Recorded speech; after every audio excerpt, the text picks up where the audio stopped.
basta na kumain ay umaga, ang ating kakainin ay una ay fiber, sunod ang protein, pangatlo ang carbs. Ngayon, kung gusto mong bumaba ang iyong sugar at hindi mag-spike ang iyong sugar, kumain na ang palaya.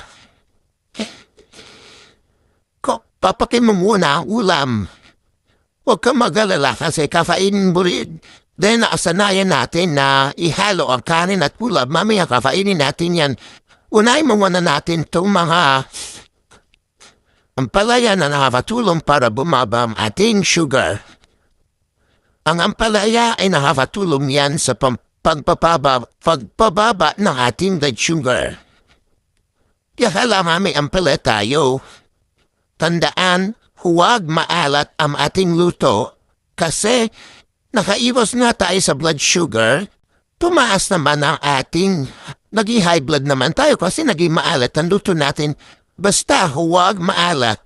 Ayan, sunod ang okra. Ang okra ay nakakatulong din yan para bumaba ang blood sugar at hindi mag-spike ang ating sugar. Ang okra huwag lagi araw-araw or hindi lagi kasi kung may uric acid ka naman, maapekto naman ang uric acid mo. Dapat tamang kainan sa okra. Sunod, opakin natin to. Kung wala kang manok, isda, o kaya karning. Yan. Pakin mo lang yan. Papakin mo lang. O diba? Kung walang manok, isda. Kung walang isda, o ano man ang ano natin. Narik, kung may beef, o di beef. Kainin mo muna yung fiber o sunod yung carbs. Ngayon, pwede mo nang i-rumble-rumble yan. Diba, sanay tayo sa ganyang kain, o sanayan natin yung pinag-rumble ang pagkain. O yan, saka mo na i-rumble ang pagkain. Pwede mo na pagsamasamain ang gulay, ang manok, ang kanin. Yan, pwede mo na lamutahin ng kanin, o ganyan, konting kanin lang ha.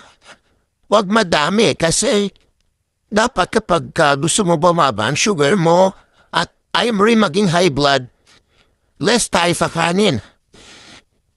Nakakapayat pa yan. Okay? Pwede mo na lamutahin ng kasi dyan tayo mga Pinoy.